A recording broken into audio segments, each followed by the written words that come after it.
What's good, y'all? We got some new inventory today. How I'm looking? Am I looking sweet or nah? Shout out to Mom for getting this for me. You know what I'm saying? Buckethead Gotti in the building. So a big emphasis for the Washington Commanders this past offseason was upgrading the offensive line. And after looking at the Washington Commanders offensive line unit and even the depth, we did a big upgrade this past offseason. So much so that I think the Washington Commanders have an opportunity to have a top 5 starting offensive line in the NFL. Let's talk about it. The way that we live is not for everybody. Nah, that ain't it, y'all. How do you think the rest of Jaden Daniels' career is going to go? If we're, 6, 7 games into Jaden Daniels' career and he's already milking injuries? Like, stop saying my name, you dick riding bastard.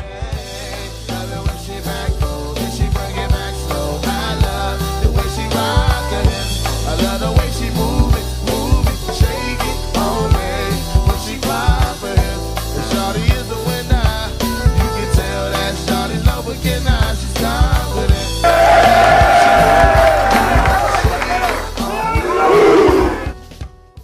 YouTube, what's going on? It's Juan Gotti here. We on the Washington Commanders video, and in today's video, we're gonna be talking about how the Washington Commanders can potentially have a top 5 offensive line unit in the NFL this upcoming season. So without further ado, let's get straight into today's video. Before we do, make sure you guys go down below, leave a like on this video, subscribe to the channel if you are new, turn on post notifications so you get notified when I upload new videos like this to the channel. We're on the road to 10,000 subscribers, so we greatly appreciate it if you haven't reached that goal as soon as possible. Thank you so much. Let's get straight to it. Ladies and gentlemen, we are 198 subscribers away from 10,000 subscribers. So please, please, please, if you know anybody that's a Commanders fan, anybody that's an NFC East NFL fan that probably would love my content, please share it out to them as we're trying to get to 10,000 very, very soon. Okay, thank you so much. Let's get to it now. So I know, Juan, you think everybody on the team, every position group on the team could be top 5.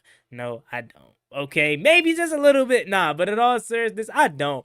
But the Washington Commanders' 2 big position groups that they upgraded mightily this offseason was cornerback position and offensive line. I just made a video on the cornerbacks the other day, and today I was just looking at the offensive line like, man, this team, this unit could sincerely be top 5 offensive line unit. So if you need me to quickly remind you, the Washington Commanders in free agency, they traded for left tackle Laremy Tunsil. As we know, Laremy is one of the best left tackles in football. And going back to his Houston Texans days, he was really, really solid. Whether it's with Deshaun Watson or whether it's with CJ Stroud, he was really, really solid, really, really good, really, really elite. If I be honest with you, I'm kind of, keeping it mildly when I say really, really good. He was really elite. And last season, he definitely did not have the best year in terms of, penalties, etc.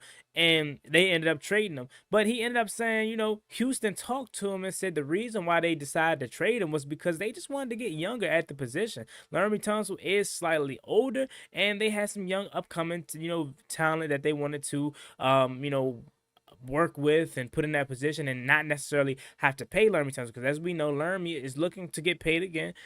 So that's what he's hoping to do out of Washington. But of course, Washington's stance is you got to show us first. So he's going to play this year on the last year of his contract. If he's good, we're going to probably contract extend him. If not, we'll probably let him walk. But needless to say, we're getting a dog. We're getting the best left tackle that we've had since Trent Williams. And Lord knows how good it was having that left side locked down.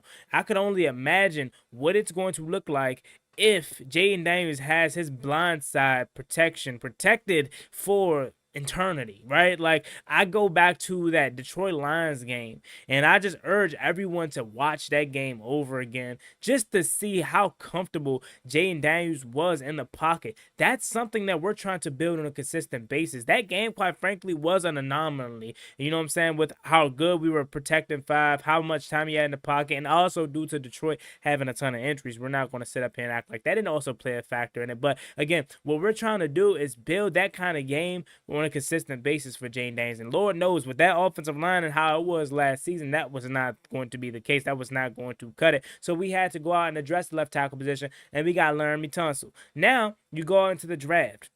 You get another tackle in Josh Connolly Jr.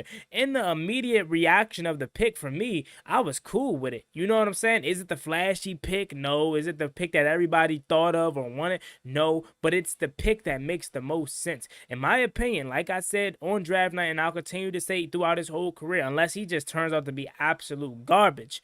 I will say this throughout his whole career. You will never ever get me upset for this team investing into the protection of the biggest piece of this franchise potentially ever at some point. Jaden Daniels is potentially at some point going to be the best and biggest investment this franchise has ever made ever in its existence since going back to being the Boston Braves. Yes, I'm taking it back that far.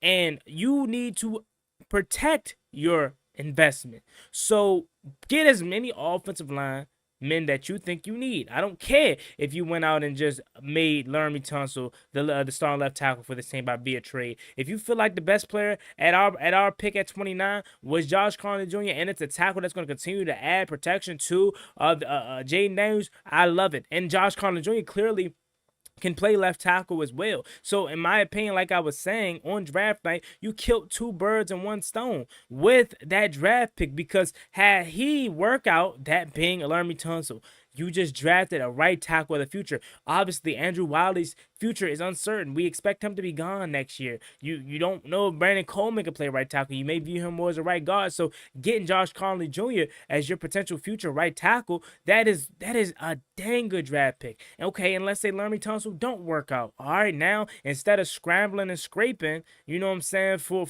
a left tackle, because now you have a big hole at that position because Laramie didn't work out and you let him walk. Now you got to find a way to replace that. You can just push Josh Connolly Jr. back into his more natural position. So that's why I like the draft pick so much, because again, it gives you flexibility, it gives you options, and it doesn't tie your hand behind your back in case plan A does not work out. Now you go to the interior. Now, this is where it gets a little bit dicey to start the season, because at full strength, I think the Washington Commanders are top 5. Without Sam Cosmi, I think we're still formidable. I do. I genuinely think Washington has an opportunity to be surviving without Sam Cosmi, but you insert him back. That is what makes this left tackle or this position group top 5. Sam Cosmi is a all-pro right guard. We know how good he is when he's healthy and when he's at his peak. Now, we're going into the center position, Tyler Biadasz. I have to give them a freaking round of applause. Not only give Adam Peters a round of applause and Dan Quinn for signing Tyler Biadasz, but give him an even bigger round of applause for how good he was. He was absolutely outstanding last season, and I don't expect it to drop off at all. In fact, I probably expect it to get better, considering the fact that he's going to have many better pieces around him, and he's going to have another year of camaraderie built with Jaden Daniels. We've seen how piss poor this offense was. No shot to Michael Dieter, but we've seen how piss poor this offensive line was when Tyler Biadasz was out last season. It was absolutely horrid. It was like they just lost their brains. Like, anytime he was not in the game last year, the whole entire offensive line just fell apart, because it's like, oh, we just lost our leader. We lost the person that held the glue together.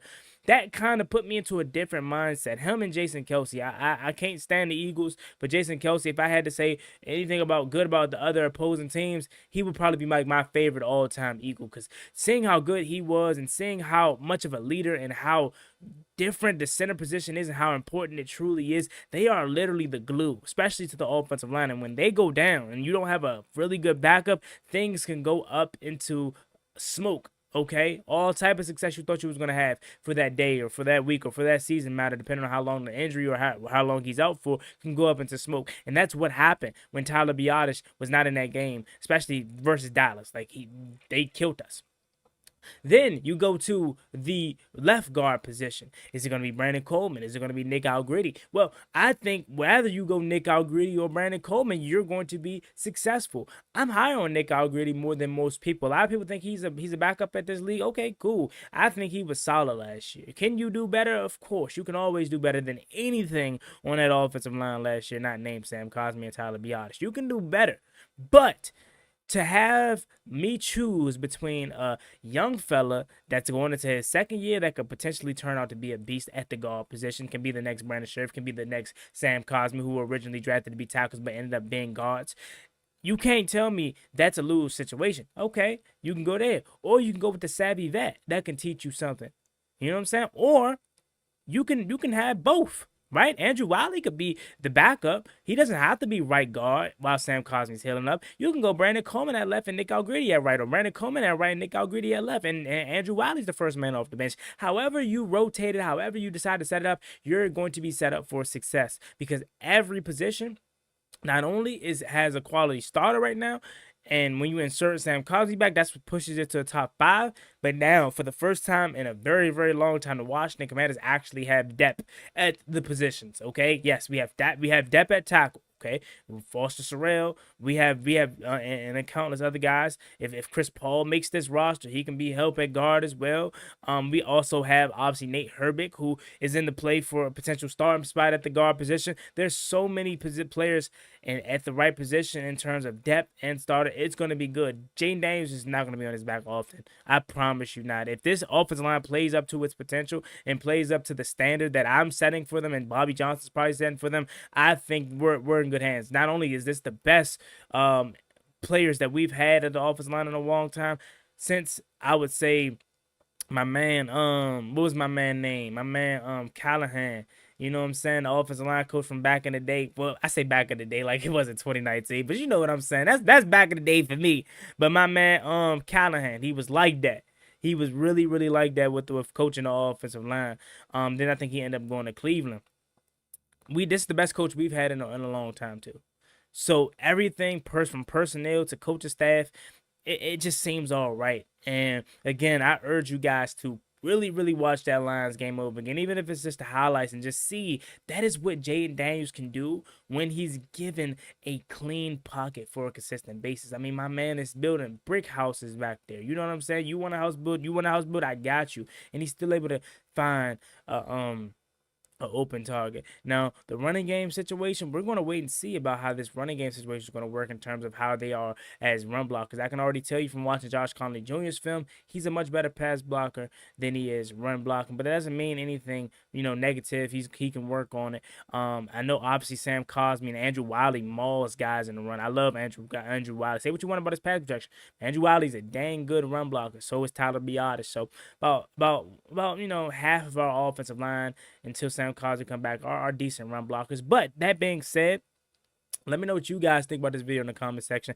I think when healthy, this is a top 5 offensive line unit. Up there with Detroit, up there with all the Eagles and Dallas and all the other teams that have quality top offensive lines in the NFL. I think you have to put Washington in that mix once everyone is healthy. We're all healthy right now, besides Sam Cosmi. Once he gets back, that's what push us up at the top 5, in my opinion. While he's out, I'll say we're probably in the top 10, or maybe even 11, 12, 13, around that range, because losing that big of a drop-off and not knowing if Andrew Wiley's going to be able to hold it down, or whoever's going to play at the guards positions, these are the question marks right now. But once we have it all figured out and have our starting unit back, I promise you, this is a top 5 offensive line unit. But there you have it. Let me know what you guys think about this video in the comment section down below. What says you down below in the comment section? Do you think the Washington Commanders have potential to have HOGS 2.0? Did I just go there? Joe Jacoby and all those guys? Did I just go there? Russ Grimm? But nah. No, seriously, leave your comments down below. As always, me and boy Juan Gotti.